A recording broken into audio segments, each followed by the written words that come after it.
I'm Andrew Graham-Dixon, and I'm an art historian. I'm Giorgio Locatelli, and I'm a chef. We are both passionate about my homeland, Italy. The smells, the colour, this is what food is all about for me. The rich flavours and classic dishes of this land are in my culinary DNA. And this country's rich layers of art and history have captivated me since childhood. It's meant to make you feel as if you are being whirled up to heaven. We're stepping off the tourist track and exploring Italy's northern regions of Emilia-Romagna, Lombardy and Piedmont. It's part of Italy that's often overlooked, but it drives the whole country, and I want to show off its classic dishes. Not to mention its hidden legacy of artists, designers, intellectuals. Wow! Look at that. This week we are in Piedmont, Italy's best-kept secret. Where people's deep connection with the land has created a very special blend of art, food and popular culture. A winning recipe for modern life.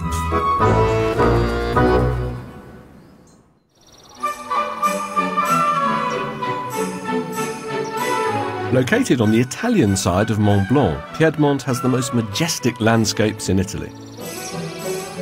It was once the gateway to the whole country. When Hannibal invaded in the 3rd century BC, this was his way in. With its unspoilt natural beauty, it's inspired many artists, not least one of my favourites, England's greatest painter, Turner. For me, Piedmont is a food lover's paradise. There is something delectable here to tickle everyone's palate, from sweet to savoury, and always the finest quality. And this region is home to one of the most prized delicacies. It epitomizes the wonderful earthy food here, the truffle. But sometimes in Piedmont, the best things are the hardest to find. We are searching for one of these rare fungi with my friend Sandrino in the forest near Asti. Vediamo se troviamo un buon tartufo per colazione. We'll see if we can find a good truffle for breakfast. Vigo, guarda bene, sì. The pure air, rich soil and dense fog in this part of southern Piedmont have created the perfect condition for the best truffle to grow. Sandrino's won the prestigious Golden Truffle Award 10 times. And if anyone can find one of these prize nuggets, it's him. Il tartufo lo puoi trovare sin dove arriva l'ombra della pianta. Yeah, it always grows where the shadow of the tree is. It's never out of the shadow, it never grows on a sunny place. Obviously because it's a fungus. Vigo, guarda bene, dai. Su, su. Ok, così, bravo. So what's the dog doing at the moment? At the moment he's scouting. Aspetta! Aspetta! Abbiamo trovato qualcosa? You can smell the ground. Credo di sì. Smell the ground. Credo di sì. Bravo, Vigo. You can smell truffle in the earth. There you are. Disappointed because he's small. Saremo più fortunati. The next one will be more lucky. The finest restaurants from all over the world clamor to secure the peak of each year's harvest. And with truffle going for as much as £5,000 a kilo, the business of finding these precious pearls is taken very seriously. Guarda bene. Sandrino, sono curioso. Come si dice muzzle? Musetto? No. Ah, la museruola. Ma museruolo, perché porta la museruola il cane? Perché c'è molta concorrenza sleale, non onesta, e mettono molto volentieri del cibo avvelenato. They will put down some His competitors will put down poison meat. Poison meat. Ma perché? Per uccidere il cane? Per uccidere il cane. And that takes one more person out of the... Possibile. Guarda bene. Vigo, è lì? Guarda bene, su. Dai, guarda bene. Lì, è lì. C'è lì. Has he found another one? There you are. That's a truffle. That's a big one. A te l'onore. I'll get it out. You don't want to break any off, I guess. Piano? Ok, stop. Wow! Like a potato! Wow! That's amazing. This is good for breakfast. Yeah! It is good. That's really good. That is something. It's very happy. We're all pleased with you because we can have breakfast now.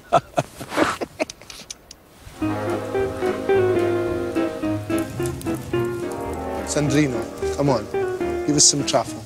€5, €10, €50. Dai, it's too thick, Sandrino. Non è che non l'abbiamo pagato, però. Wow, I'm just going to have to bite off the edge there. You rip off the little bit at the end. Tear off the bit at the and end. then you use it to use eat that it as a sort of dipper. Right. That's right. Wow. Vieni qua. Wow. Come buono. It's just the smell of the ground, the smell of what nature smells like, isn't it? It's all in there. I think when you've got the wood smoke, it's like you're eating the wood itself. Wow. When they say it's a king food now, you know why.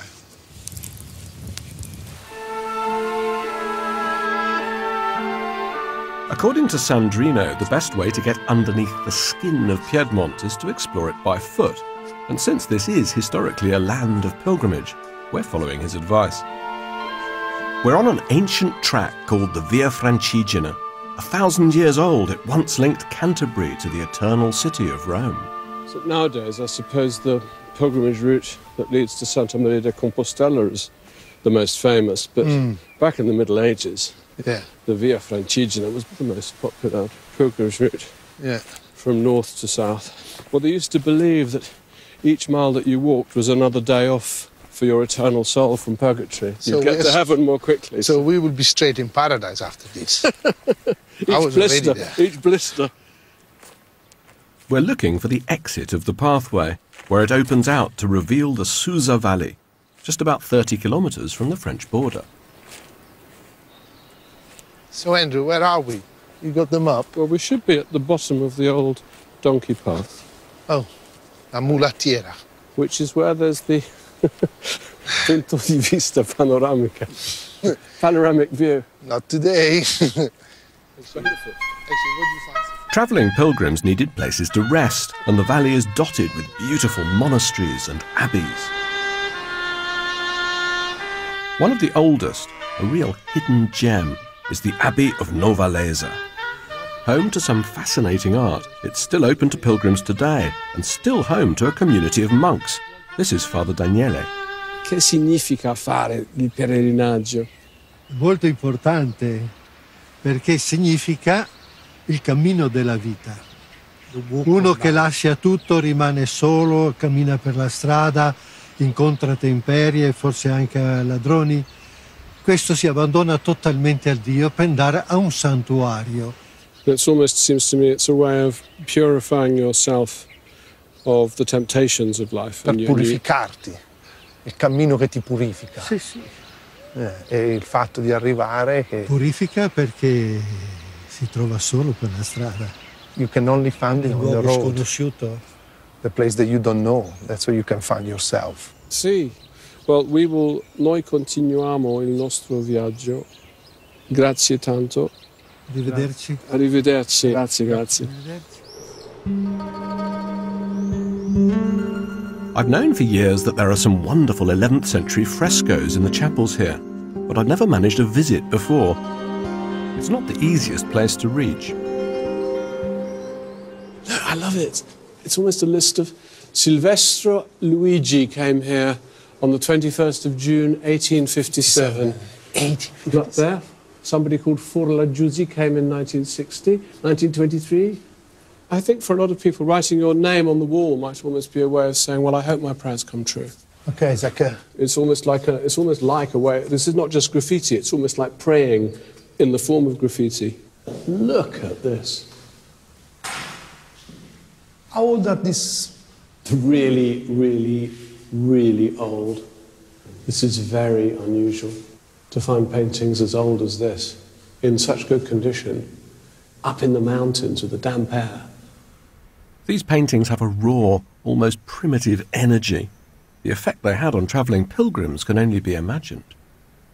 These frescoes were painted 960 years ago. 1070, 4 years after William the Conqueror's invading England, 1066 and all that. You come in and instantly you're under the eye of Christ. Christ Pantocrator. It's this moment when Italian art and Byzantine art are really one and the same thing. You know, all the way from Beirut to Dunfermline, Christianity is one thing. Here we've got Saint Eldrad or Saint Eldred. Which the story is that he was a very rich person, and then he gives everything away. And that's where he becomes a pilgrim, because you see he's given the stick, exactly, with a stick, and the bag. So you know the story? No, but it's pretty... It does really explain himself, doesn't it? What's nice about this here, and also makes it unusual, is that St. Eldred actually was the head of this monastery, and he happens to be the patron saint of pilgrimage. So we have, as it were, pilgrimage to the origin of pilgrimage. And that's where he becomes a monk. I love it. It's sort of such cartoon language. He drops all his possessions, and they place the monk's habit on him. Don't you think the colours are wonderful? Wonderful. Dyes made from the fruit and the vegetables from around here. There's probably dye made from, I don't know, blackberry juice or blueberry juice. There'd be dyes made from other vegetable compounds. It's really simple, made from the earth.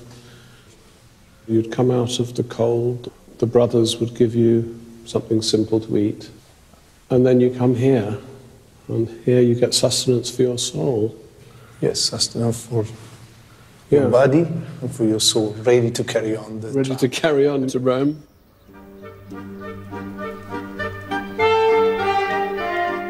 Our model pilgrimage through Piedmont now leads us to a very special location. It seems to me that everything is connected to purity, spirituality, and responsibility here. And as so often in Italy, that includes the food. The Piemontese defend the purity of the food chain more than any other people that I can think of. So it makes sense that this place gave birth to the ethical food movement that's taken the world by storm. Called Slow Food, it was founded by a good friend of mine. You're gonna meet this guy, he's called Carlo Petrini, but everybody calls him Il Carlino. He's the leader maximum of the movement, he's the founder of it. He's a mercurial character, this guy. He's just like a volcano of idea. And it happened here we're just coming into the foothills, so we're going to be there soon. And not something that you think was going to rock the world when you see it. Okay.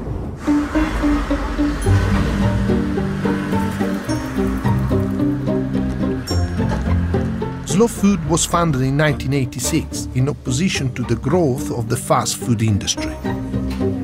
It's now a global movement with over 100,000 members and is still rooted in the Piemontese idea of preserving and protecting the tradition of regional food. We are meeting Carlo at the University of Gastronomic Science outside Bra, an institute he founded to spread his ideas. Allora, 3 aggettivi: buono, pulito e giusto. Se manca uno solo di questi, non è buono. Convincere la gente facendo mangiare queste cose che poi la gente capisce quando mangia una cosa. Allora, ritornare a livello locale a ricostruire questa memoria, questo patrimonio, sì. Questa è la via. For example, Bordeaux, wonderful wine made with different grapes. What we're saying is take the same attitude maybe to a tomato or an aubergine. Maybe the price is less, but we still respect it and we still value it. La sovranità alimentare di un popolo si realizza se ha le basi forti, e le basi forti sono nell'economia locale. Quindi rafforzare l'economia locale, prendere l'orgoglio anche della propria storia. He's giving weapons. Non è che io gli dico, guarda che dobbiamo fare la battaglia. No, tranquillo. Tutti tranquilli. Questa è una rivoluzione dolce. It's a sweet revolution. Chin chin. Salute. Chin, a noi. Thank you. I'll see you later. Carlo's philosophy makes perfect sense. in a region with such amazing producers. So I want to end the day by putting his principles into practice with the traditional menu. I need some carrots for the marinade. Le cipolle, per fare le cipolle ripiene, quale prendo? Quelle lì? Allora Antonio ha preso quelle bianche che sono meno forti. These root vegetables are crying out for something rich and earthy to go with them. Buongiorno. Here in Piedmont, they love their hunting, so the butcher always has the best game meat. I can't think of a better dish to reflect the traditional local cuisine than a stew of capriolo. Ah, beautiful. Siamo in due. Perfetto. The capriolo is a mountain deer, so the meat tastes similar to venison. I'm sure Andrew's gonna love it. Ah, fantastico. La ringrazio tantissimo, buona giornata. Meanwhile, I get on with the much more serious business of choosing wine for dinner.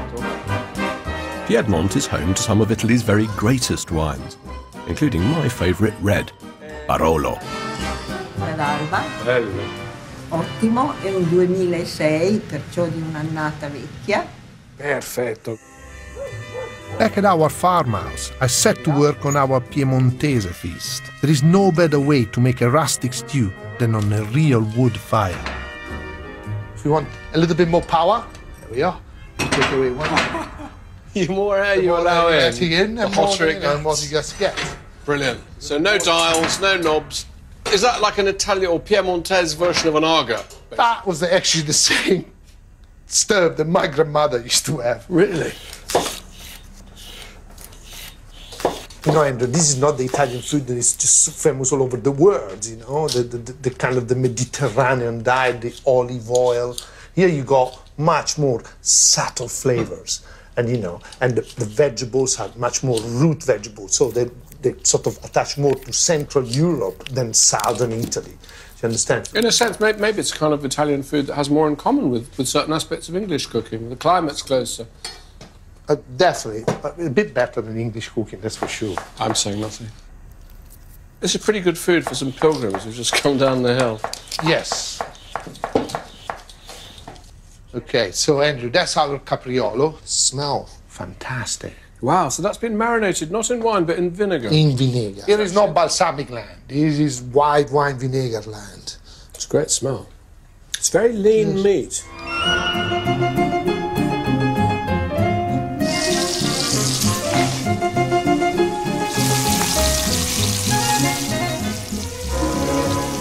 What cut of the capriolo does this actually come from? That would be a back leg, yeah?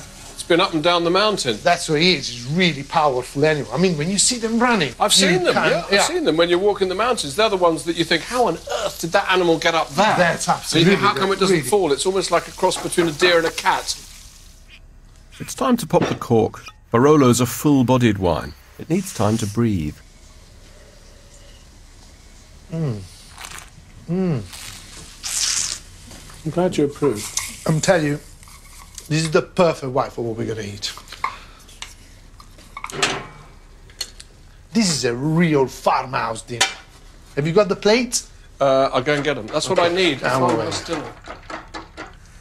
I don't think that the farmer would actually serve it to you like that. I was going to say, this is... But, you know, I'm just doing a little bit of the Locatelli twist. Yeah, you are. Stuffed onions, celiac mash, and a hearty portion of capriolo.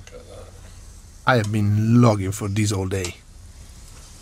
Andrew, after such a long wait, there we are. Dig in. Una cena in campagna, proprio. See, what is amazing is that, you know, it doesn't look like so attractive, like the color are much more northern European color of the food. It's white and grey, but how is it? Really good. Is it? Really good, really rich. I was trying to think what it was, you know, why is it that the slow movement should have been born in northern Italy, and I was thinking various things seem to come together in this part. Right. In the sense that it's always been a hotbed of of intellectuals, thinkers. There's a very strong left-wing tradition in northern Italy. It's not like communist-type left-wing, but it's left-wing in the sense of the small against the big. There is a saying in Piemonte, contadino, scarpe grosse, va cervello fino. Which means... I like it. Farmer, big shoes, but fine brain. The farmer who thinks. Which is Piemontese. The Piemontese farmer. Piemontese. One thing that makes Piedmont so special is its fertile, diverse landscape. But that's not the whole story. There's also its rich cultural history and strong industrial heritage. The best way to uncover this other Piedmont is to take our pilgrimage to its greatest city, Turin. Turin first flourished in the 16th century, when Emanuele Filiberto of the powerful Savoy monarchy made it his capital. And in the 20th century, it became one of the most important industrial centers in Italy, thanks to Fiat and the Agnelli family. I know the best place to get an overview of the city. Its most famous landmark, the Mole Antonelliana. At 167 meters high is Turin's Eiffel Tower. Wow! Look at that. What a view. I think a lot of people think of Turin because of its association with the automotive industry and Fiat and factories. They think of it as an industrial city, maybe forget that actually at the centre there's this wonderful, almost perfectly preserved Baroque city. It's actually quite French in feeling, isn't it? Absolutely. The old things really works. It seems to be almost organised as a series of theatrical displays. The buildings are almost like stage sets. Long avenues. Yeah. Powerful city for a king. So not that many churches. Not that many churches. More outstanding building, but less churches than you usually found in Italy. That's the Palazzo Reale, where the Savoy royal family lives. And at the back of their residence, in this otherwise crowded, completely built-up Baroque town, guess what? A huge park, as if to proclaim the fact that they rule the roost here. You know, we can afford just to have a garden. But now it's a public park. Now it's a public park. The Savoys were ambitious and wanted a city to reflect their power and wealth. Almost everywhere you turn, you're greeted by imposing Baroque architecture. But for my money, the most impressive of all is the Palazzina di Stupinici. It was designed by Filippo Juvara in 1729 as a hunting lodge for Duke Victor Amadeus II of Savoy. It's modelled on Versailles, isn't it? It feels like Versailles. And that's no coincidence. Victor Amadeus was married to Louis XIV's niece, and the Savoys were close to the French court. That looks like Wedgwood, Andrew. Wedgwood style cabinet. It's sort of an index of everything that was fashionable in the 18th century. Juvara was also a talented stage set designer, and this place has a real sense of theatre. Nowhere more so than the Grand Central Hall. Wow, Andrew, it looks like a cathedral. Well, it's like a church. It is a kind of, well, it's a profane cathedral. It's a profane cathedral. It's a cathedral to the goddess of hunting. So you look up, you think, oh, is that the Virgin Mary? No. No, it's Diana. It's the triumph of Diana. Yes, il trionfo di Diana. There are bows and arrows and dogs and dead animals and hunters and huntresses all over this room. They weren't great patrons of the arts, they weren't great readers, they weren't great patrons of music, but they loved their hunting. Also love the idea that they have like statue underneath here, but then up there they're not, they are painting those ones. Trompe-l'oeil. Also, it's all about plenty, isn't it? It's all about That's abundance. What it looks like, yeah.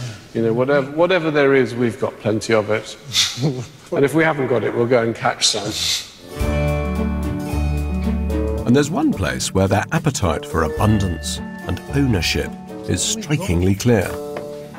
It's located in a secret chamber, high up above the impressive cupola. Isn't it fantastic? The smell is absolutely brilliant, like tobacco and wood and Delicious.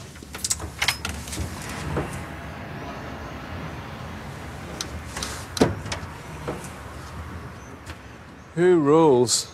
We rule. It's a statement of power, isn't it? It is indeed. Look at that. So geometrical as well. Must be an explanation why there is this like avenue just going out like that. Is it just a show-off piece? I think it's like, it's that idea of Louis XIV idea of the Sun King. The king is the sun. This palace is like the sun. It occupies the centre of Piedmont, and its rays symmetrically stretch to every corner of the land. You definitely know who's in charge. You certainly do. By the 19th century, Piedmont under the Savoys was one of the most powerful Italian states.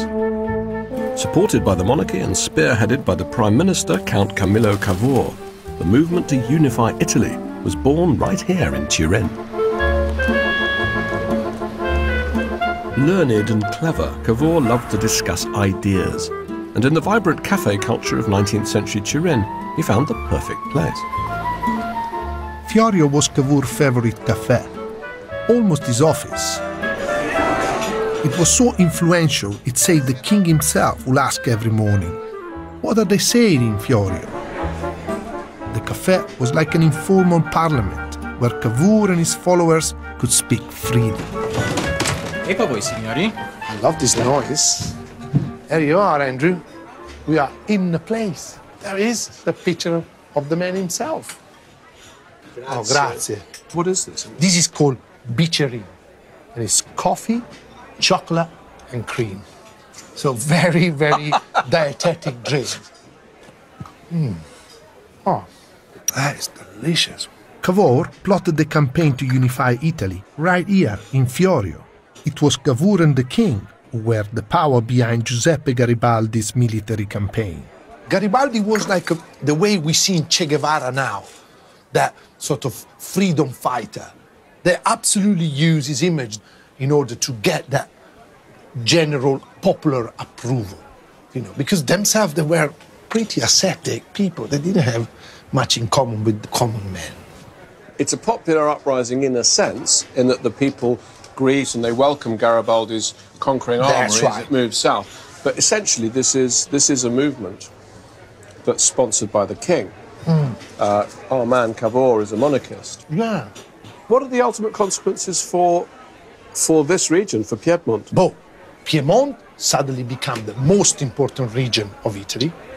It collected taxes from whole Italy, and not Rome became the capital, but Turin became the capital of Italy, or the first capital of Italy. Let's drink some more chocolate. To us. Food for thought. The city's café culture is still alive and well. I've never seen such an amazing range of pastries and chocolates. The Torinesi really do have a sweet tooth. They especially love chocolate here, and were once the world's leading producer of the stuff. Ferrero Rocher and Nutella both hail from Piedmont. Oh, the smell! We can't miss a quick visit to one of the best chocolatiers in town, the laboratory of Guido Gobino. Here, they specialize in a very Turinese style of chocolate, il gianduiotto. The story goes that the gianduiotto was created during Napoleon's brief rule, when importing cocoa from South America was almost impossible. Always resourceful, the Torinese chocolate makers decide to concoct a paste from local hazelnuts and combine it with the cocoa to make their supply last longer. What might have been a disadvantage was turned into a winning formula. We are having a gianduiotto tasting with Guido himself. His family have been chocolate makers for 50 years. I remember eating this when I was little. Buonissimo. The nuts and the chocolate go together very well. How would you recommend that one has this? With an espresso as well, at the same time, or espresso just maybe, or Moscato wine, because it's very flavored, fruity, or Barolo Chinato, or red wine, spiced red wine. You think that the gianduiotto success is attached to the fact that it's based on the Nutella flavor? As you say, the grown up Nutella. Yeah, you still have the memory of your childhood. The memory of it brings you back to that. We thanks to Nutella, because Nutella is the first flavor that people, young boys, taste normally in the world, because you can find Nutella everywhere. So you're still making these little objects, and you make them all here, but you sell them all over the world. We export everywhere in small quantities, of course, because we are artisanal production. When I am abroad, in Japan, for example, in Emirates, when people taste gianduiotto, they love it, because it's very, very interesting tasting, and it is not traditional tasting like bitter chocolate or milk chocolate. This is very different, and this is the real chocolate or big cosa. It's made in Torino. It is incredible that a place that has such a tradition, where chocolate is part of their, life, and they know the capital of the chocolate. Oh, they are, but they don't kind of show it. It is a philosophy of Torinese people to work hard and to make better as possible everything. Technology, for example, chocolate food. It's not important to show off that we are the best. They are a bit understated, like the English. Understatement. Yes. Understatement is a good word for us. But maybe we should just very quietly say goodbye. Wish Guido good luck. Grazie, Guido. Ciao, grazie a voi. Grazie. Andiamo. Dedication and hard work really are in the blood of the Torinese. Turin, like its neighbour Milan, fosters the tradition of a strong work ethic. It's what the city's success is built on. And there's one company more than any other responsible for that success: Fiat. Founded in 1899 by Giovanni Agnelli, it flourished in the post-war years when money from the Marshall Plan kick-started Italy's economic boom. Fiat's enormous Lingotto factory became a nucleus for the city's workers. In the 50s and 60s, hundreds of thousands of immigrants from southern Italy settled in the surrounding area to work for Fiat. This is the famous Lingotto factory. This is the Lingotto factory. So this reminds me of the Palazzo Stupinigi. The Savoyard monarchy's gone, but now we've got the Fiat family. Yeah. They're the kings of the new economic miracle. Oh, and the Agnelli were the family at the head of this corporation of industrialists that really had experience after traveling to America to really pick up this American dream and giving it to the Italians. So was Fiat, in a sense, the General Motors of its day in Italy? It was, this is the Model T, that, that everyone is going to drive this car, everyone can afford to drive this car. And, to make something reasonably cheap enough for them to drive around was part of this, and Fiat was right at the heart of that. And my standout favorite of those affordable cars is the 500. Cheap and cheerful, it's become an icon. Thanks to the passion and dedication of specialist mechanics, these vintage cars are still on the road today. I've been told in the workshop of Michele and Mauro Miola is packed full of 500s in restoration. It's a must for a fan like me. Ciao Mauro, piacere. Io sono Giorgio. Sono Andrea. E questo è il tuo padre? Michele? Buongiorno Michele. Che significa per te questa macchina? È solo una macchina o è più di una macchina? È più di una macchina. Abbiamo fatto di tutto per questa 500. If you're from a Catholic family where, like the mother and the father keep an eye on the children, maybe this is the first place that you're actually private. I'm sure that a lot of the kids, and they are on their 50s now, that were conceived in this car. Tu ricordi la prima volta che ha dato un bacio a una donna nella questa macchina? Sulla 500D. On the 500D, he remembers which car! È possibile di vedere una macchina, come si dice? Finita. restaurata. Che è perfetto. Ne hai una finita? Sì. Possiamo vederla? Sì, certo. Andiamo. Andrew, look at this. No way. This is so beautiful. Oh. That is something, isn't it? That's like a showpiece. È bellissima. It's a beautiful piece of design, isn't it? Yes, definitely. I can't leave without getting behind the wheel of one of the Miola's precious 500s. Gently. Yeah, gently. I'm just trying to think. Okay, Convince her, not... convince her. Yeah. Have you... the brakes would be nice as well. You feel like you're driving a piece of history. It's more like you're destroying a piece of history at the moment. A little bit more kind. So you see, it's like the car changed society completely at every level because I don't know, like a vet, a doctor, a nurse, you're in a remote village, suddenly you call and they can come to you now. So it is a part of society. That's, I think, why the people love it so much. I can imagine perhaps someone who's come from Sicily to come to the north. What a sensation when they go back to their village in their brand new Cinquecento. Show off that they've become a modern man in modern society. I love the sound when you go, you know, when you put a bit of gas on. Andiamo. The economic boom years were also the glory years of a great Italian art movement. Arte povera emerged here in Piedmont in the 60s as a kind of protest against the rapid industrialization of Italy. The artists of the movement took the ordinary materials of everyday life and used them to make art. The Museum of Contemporary Art in Rivoli, on the outskirts of Turin, has an unrivaled collection of arte povera. A world away from the opulence of the Baroque, it's down to earth, almost homemade. I wonder what Giorgio will make of it. So this is probably the most famous work of arte povera, Venus of the Rags, it's called, by Michelangelo Pistoletto. And I think, you know, being Italian, of course, he's thinking about the past, thinking about statues of Venus. But I think what he's saying to us is, how do you represent a person? How do you represent a human being?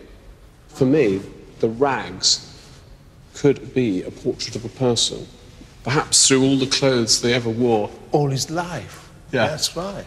If you imagine like a huge pile of laundry, that's everything you ever wore. Your body was in there, in there, in there, in there, in there, in there, and this is sort of kind of an accumulation. So either you're this permanent ideal figure, or actually maybe not.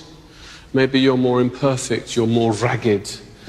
Maybe your life is a process rather than a state. So I want to know what you think of this. It's kind of like a portrait of Italy by another member of the Arte Povera generation. He's called Luciano Fabbro. This is a tombino. This is a pothole cover. I like it. To Italy, one upside down, and then Sicily and Sardinia stuck on it. Funny here, in years where they made Italy, so it was almost like the first concept of Italy was born here. And so now to have an artist that does this and turn it upside down and stuck the bit together, I guess it's got to do with that. So again, it's the ordinary material of working everyday Italian life. The rust as well, I like. Yeah. The rust is beautiful, isn't it? Look at that. I mean, how do you make a portrait of Italy? I think it's quite a good one.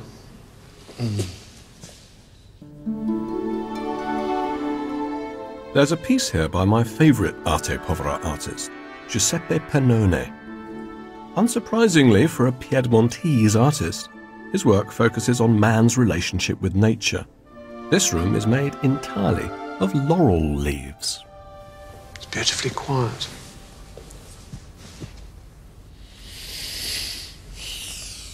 Wow, it smells fantastic. What's that? Is that a pair of lungs? Yeah. It's a bronze cast of laurel wreaths. It's like, you know, slow food. I think this is, for me, this is slow art. Slow art. You just let it work on you. It's a funny thing. We're indoors and we're in an art gallery, but I feel like if I close my eyes, I'm almost back to the beginning of where we started our trip. See that little sort of chapel on the edge of the valley? Because it's a room for contemplation. Maybe this is like a modern artist's version of a pilgrimage chapel. And the God is nature. Absolutely. I also like the idea that you coming in here and you breathing in these things, and so it stays in your lungs and you're taking a bit away with you. I think it's lovely. So you become part of it. You are part of it. I think that's part of its meaning. Yeah? I've seen Pannoni's work in museums all over the world, but seeing it here confirms just how deep-rooted his connection is to his homeland. And that connection is so totally Piemontese. Their commitment to the land has produced one of the most fertile territories in Europe, and the rice fields of Vercelli in the plains north of Turin are the most prized.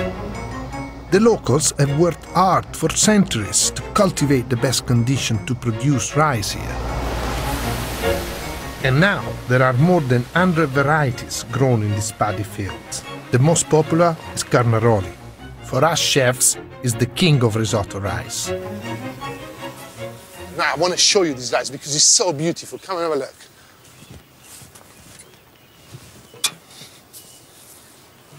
Look at this. So this is straight out of the field. That's straight out of the field. This is what I eat in my risotto. Yes, these are the pearl of the Baraggia. The rice from this rice field. If you came here in the first half of the year, this would be like almost like a landscape from China. It would be like a paddy field. This would be more like Chinese paddy field because there would be small paddy field. And you can see also they are in different levels in order to work with the water. So you have different levels of it. And there's very small tenement all the time. And is this a natural microclimate for rice then? The cold air, and that makes it just right? Just perfect. And also the perfect, beautiful, pure water that comes from the mountain. I would imagine that cold air is bad for a crop, but for rice it's not bad, is it? It strengthens it. This area has received the DOP, the Denominazione di Origine Protetta, so protected or denomination of origins, because this is being proved and it is, you cannot produce anything equal than that anywhere else. This rice is being crossbreed and made to what it is through years of experience of the people. The exceptional rice grown here has made Vercelli the rice trading capital of Europe. The town's rice market, the Borsa Vercelli, is the Wall Street of the rice world, and the price set here each week becomes standard across all of Europe. It's a fascinating game of nerve. The floor is packed with millers and brokers haggling over prices. So here you'll have the broker and the miller will check out the quality of the rice. Look, now he's changing the board and he's going to look here on the whiteboard to see. Oh, I see. So he's looking for slightly discoloured grains. That's right. He says there is a lot of them who's got a little broken one, and there's a lot of them that are slightly grey. So he's saying to him, there's quite a lot of grey ones in here. I can't give you the top dollar because it's not best quality. And he's saying, oh, well, no, come on, it's not that bad. That's right. I love these two boards. It's almost like a game of chess. This must have been used for hundreds and hundreds of years, this system. The broker Giacomo and miller Giuseppe are busy haggling, but they seem to be struggling to come to a deal. What price do you want from Giuseppe? Yes, I want 350 euros for tons. Today, our margin is around 330. Giacomo looks very interested at this point. So yes, okay, so 330. Very important for me. For him, it's important because he's obviously has the rice there, dry, ready to go. He wants to get rid of it, otherwise he cannot pick up any other. You have not enough spice. So he knows that, so he's going to be a little bit of a tackles there. So can Can you help in some way, Giorgio? Maybe you could be a diplomat. I think that they've been going on like that for the last 1,000 years. I don't think that they need our help. I'm telling you. Grande piacere, grazie. These hidden sides of Piedmont, little tales, chance meetings, are showing me a whole new side to a region I've always loved. Back in the 80s, when I first visited, it was the art that opened my eyes to Piedmont's special character. And on that trip, one place in particular caught my imagination. The UNESCO-protected heritage site called the Sacro Monte of Varallo, an hour's drive from Vercelli. This extraordinary place of pilgrimage is made up of 45 little chapels, each representing a scene from the life of Christ. First constructed in the late 1400s, it's evolved and expanded over the centuries. It might not be high art, but for me it's as fundamental as the great masterpieces of the Renaissance in creating the culture of this land. There's one chapel in particular I want to show Giorgio. It's stayed with me since my first visit here. A gory, violent interpretation of the massacre of the innocents. I think you really understand what the effect these sculptures were meant to have on people when you look at this one. The appeal is not to the head, the appeal is to the heart. And this horrible scene of children being massacred, it's hard to look at. I think it makes you feel really sad and really worried. I'm sure you're going to, if you're here with your kids, you just grasp them and walk away. I think it takes you to the scene almost too well. The attention to detail is stunning, down to the sword, and really you can see it's entering the body. And look at the sufferance of the mother trying to save the baby. The screaming. You can almost hear them screaming. Yeah. Well, I think it's there to put the fear of God into you. I mean, it's definitely this place. I think this whole sacred mountain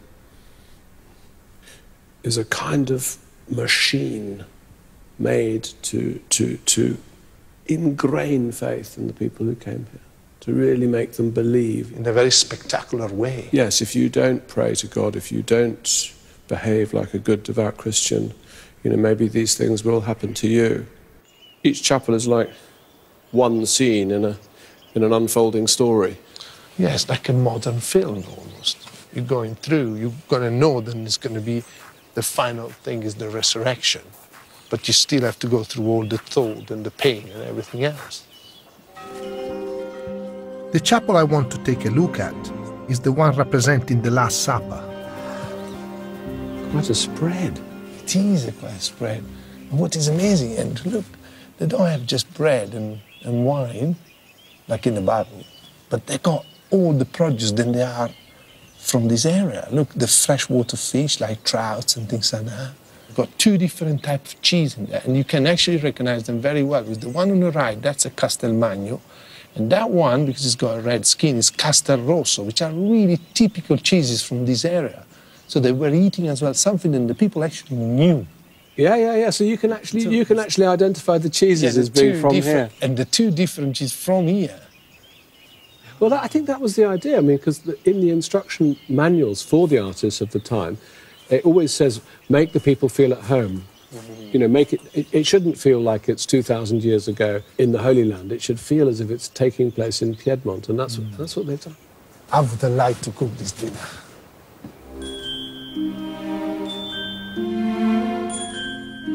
After seeing the various stages of Christ's life, we get to the chapel where the story reaches its climax, the crucifixion. At this moment, the maximum moment of empathy, where you're supposed to feel Christ's suffering, you're allowed to occupy the same space as his mother, you're allowed to occupy the same space as the disciples looking up. You are really touched by it, and you feel like you're seeing every scene, and he has a little bit of that sort of feeling of a theme park, but for the soul. I mean, in a sense, the modern theme park is a debased version of this. Disneyland. You make the pilgrimage to go there, you know the stories, you've seen the films, and now you meet the characters, you shake hands, except all the spiritual content has been removed. And whereas you end your visit to Disneyland perhaps with a trip to the shop, here you end your visit by going down into the basement of the church and paying your respects to the holy image of the Madonna.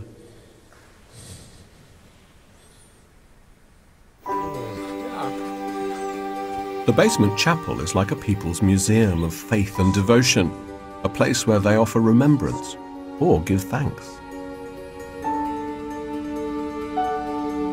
What I love about it is it's like a history of the kind of accidents that could have befallen you in Piedmont over the centuries. Here we've got somebody who got attacked by a highwayman. That's right. Here you've got a terrible rail crash that occurred at the beginning of the 20th century, and it's an electricity accident. To go more recent, you remember them few months ago, the Costa Concordia? There must be somebody who was on the Costa Concordia and he felt then the Madonna blessed him. It's not necessarily that you just came to pray that you would be saved. If something happened to you and you had a close shave, very close then shave, you attributed it to the fact that your faith allowed us, saved you. And I suppose it just shows that for many people, you know, the church is still the first port of call. This is from 1807. And what happened is this Alfonso Cabrera, captain of the Italian regiment, had received 2 shots, and the Maria Santissima saved him. But isn't that amazing that you've got the Napoleonic Wars, someone surviving that, cheek by jowl with someone surviving a bicycle accident in the 50s. Grazia ricevuta. There must be 1,000 human stories in here. Absolutely. Our journey through Piedmont has been so rich and full of variety. I feel we have seen most of the special things this wonderful region has to offer. Well, all except one. We've still not visited any of the great wine producers this region is so famous for. That's because I saved it for last. We're going to spend the evening at Contratto, one of the great historic wine houses of the Langhe. I know the guys who owns the place. I'm so excited about it because, you know, it's been bought by a friend of mine called Giorgio Rivetti, which is that guy there. Giorgio, come stai? Benissimo, tu? Fantastico. Super. Nice to see you. Hey, Andrew, thanks for having us. It's great. Pleasure to be here. Yeah, thank you. Thank you for coming here. It's a new place, new house. Something new for me. Something exciting. Yeah, you know me. I love to produce Barbaresco and Barolo, but my passion is about bubbles too. Yeah. Giorgio is one of the best red wine producers in Piedmont, so it's exciting that he's turning his hand to sparkling wine. And we can't miss a tour of the cellar, the secret of the success of Contratto champagne method wine. Yeah. Wow! Look at that. Yeah? This is a cathedral. The temperature is... UNESCO protected these wine cellars were dug out of the old limestone hills of Canelli in the 19th century. Ingenious local winemakers discovered the constant temperature of 13 degrees inside, created the perfect condition to ferment the wine naturally. Giorgio's always got his eye on business, but he hasn't lost sight of the small but important rituals of winemaking. 30,000 bottles a day are turned manually here to loosen the sediment inside. Hello, Mauro. Piacere. Posso provare? Faccia. Don't mess around. Una la mano la prima, l'altra la quarta. Ok. Poi si spostano. Non prati. No. Poi si spostano. Maybe, no. Maybe you can move. Andrew, like that. Okay, go on, Like that. No. No? I missed the one in the middle. Una sì, una no. Una sì, una no. I think you are better in the kitchen. After turning the bottles, the sediment inside must be released so the wine can be laid down to mature. This is the bit I've been waiting for. Hold on, aspetta. Wow. Yeah. No way. Because this wine is in life. It has a life inside. Look, half of the bottle shoot off. Yeah. That was incredible. Giorgio, man! I'm scared to open it now. After what I saw downstairs. Oh, don't worry. It's going to be a shower. So impressive. It smells quite sweet. He's got like that crust, bread crust. Yeah. It's typical for sparkling wine. Alla salute. Salute. A te, Salute. Giorgino. Cheers. Cheers. Alla tua ventura. I can imagine this with some fish. Oh, yeah. Oysters, too. Oyster. Fantastic. Piedmont is a corner of paradise, really. We have a lot of beautiful grapes, and it's beautiful land. 99% of the top wine producers in Piedmont, they are farmers. And this is something special. Right. Something special. They know everything about the vineyard. They are respecting the environment because they do everything organic. Okay, they do beautiful job in the vineyard. They are producing small quantity of fruit, small quantity of wine, but the wine they are unbelievable. And they're probably doing the same thing that their father did, and maybe their father did. Looking after the land. Yeah. So although you're a large producer, you want to keep the philosophy of a small producer of course. for your own wine. No, really. Farmer philosophy. Okay, this is so important for me. I don't want to change this, of course. Here's hoping you never do change it. Cheers. Cheers. Cheers to us and to Piemonte. If Giorgio and his kind stick around, there really won't be any space for big multinational here. It reminds me of that old Piemontese saying, farmer, farmer, big shoes, but sharp brains. And the heart of Piedmont for me will always be the countryside, the original source of everything that is so magical about this hidden gem of Italy. Our pilgrimage has come full circle. See, Andrew, when I think about Piemontese, I always really think about people with incredible amount of resilience, you know. They really are, they fight things over and they turn things over. And they made Italy, they rule it. You know, they're the first capital of Italy. Here they have people like Carlo Petrini coming in and says, listen, you got a great amount of value on this land. I keep coming back to these leaves. Sandrino's dog snuffling among the leaves. Even the artwork is made of the leaves. Right. You know, that beautiful piece by Pennoni. There's this real, I think this sense of connection to the land is so strong here. It seems to me, it feels to me, as if the cultura popolana is now on the way up. In fact, that's what people come here for now. What do you think your favourite experience has been? What do you remember? For me, the most magic moment is when Sandrino dogs got the truffle out of the ground. It's such a moment, isn't it, to find this pearl that is kind of hidden away.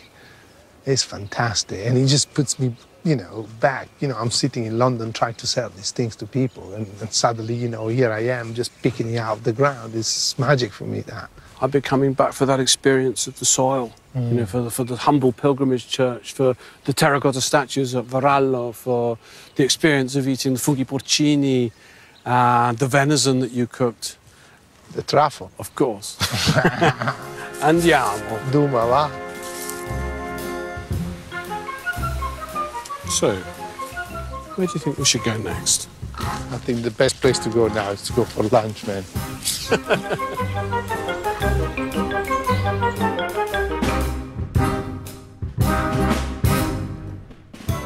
Still to come, the best bits of the series devoted to HQI is here on BBC HD next.